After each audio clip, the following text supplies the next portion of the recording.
If you grew up in the N64 era like I did, chances are you're familiar with at least one of Rareware's titles. Games like multiplayer smash hit GoldenEye, Killer Instinct, Donkey Kong 64, and of course the classic 3D platformer Banjo Kazooie. These games are heralded for their sleek graphics, polished and perfected gameplay, and overall atmospheres. But these beloved titles all have one other thing in common. They're catchy, bombastic, and dynamic soundtracks, all composed by Grant Kirkhope. Kirkhope was a graduate of the Royal Northern College of Music in Manchester, England, going on to play in such UK bands as Zoot and Roots, as well as Little Angels.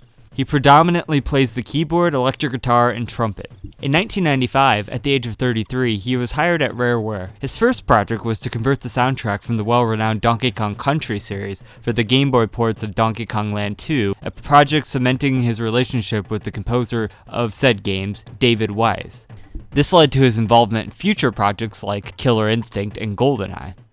At the time, the CD format was all the rage with consoles like the PlayStation, but the N64's cartridge format had the quality of Rare behind them, being a second-party developer to Nintendo, and Kirkhope was the forefront of making these titles stand out, despite their space limitations of about 12 to 64 megabytes versus the PlayStation's 700. The main way he did this was through a dynamic feeling in the atmosphere that blended soundtrack, gameplay, and environment, most notably in Banjo Kazooie.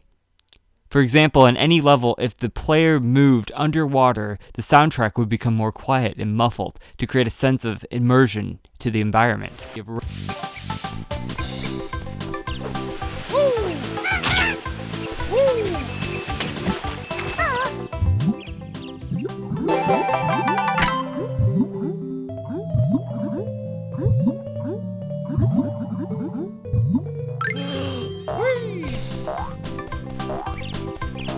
Also, when changing areas in the overworld, Grunty's lair, the theme would change to reflect the tone of that area, and it enveloped the player, making them feel like they were on an epic adventure.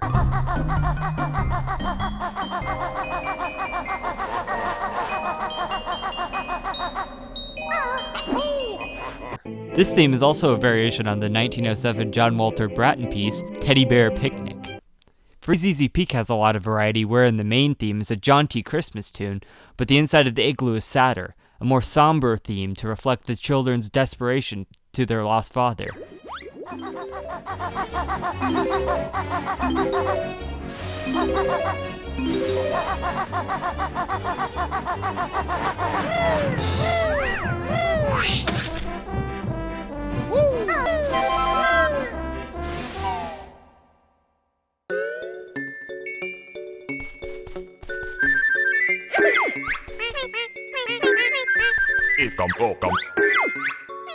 The range of variety in general makes each area stand out. The sweeping Egyptian vibe of Gobi's Desert to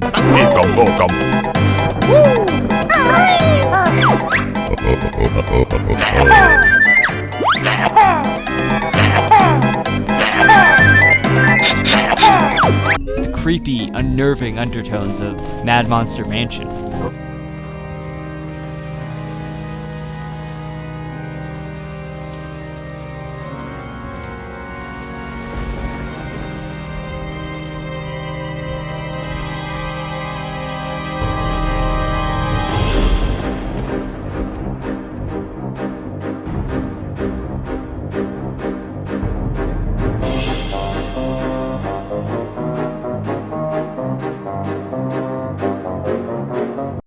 The soundtrack on display builds its mood through the orchestrated feel and brilliant sound design to perfectly take the player on the journey even when simply re-listening to it.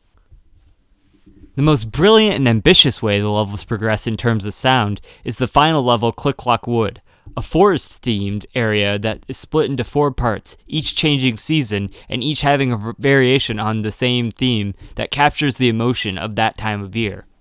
Spring has this vibrant, lively feel, while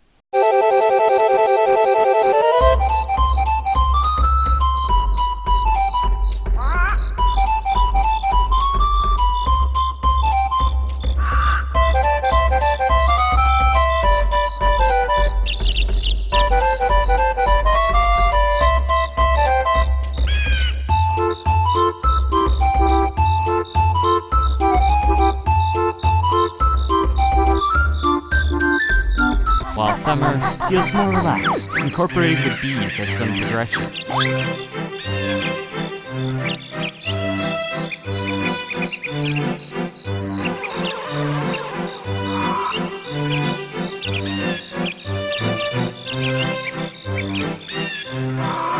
Fall having even more animals, but with a much less vibrant texture overall.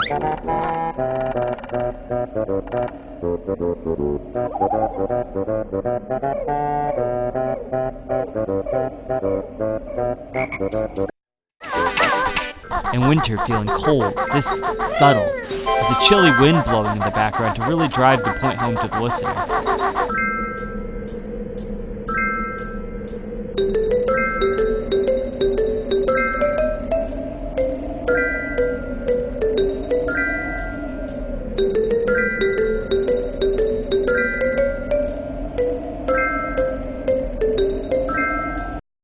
And it slowly becomes more energetic as to restart the cycle of the year.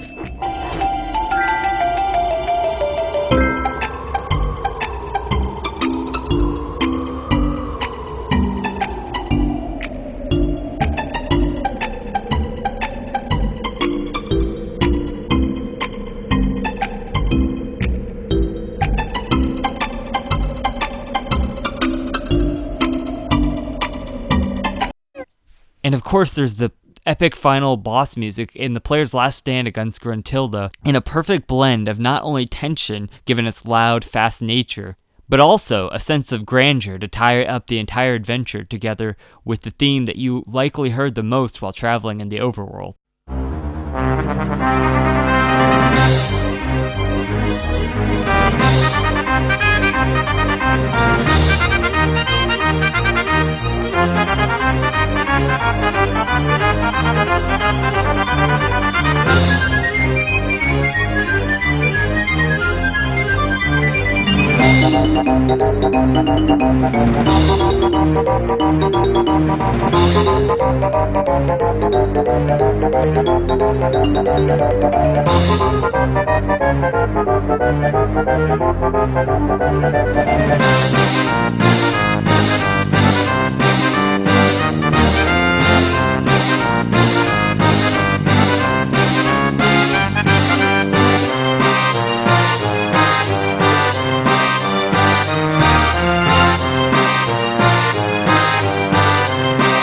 In short, Kirkhope used the feelings of the world to masterfully craft one of the most adventurous, fun, dynamic, and ambitious video game soundtracks not only of the era, but possibly of all time.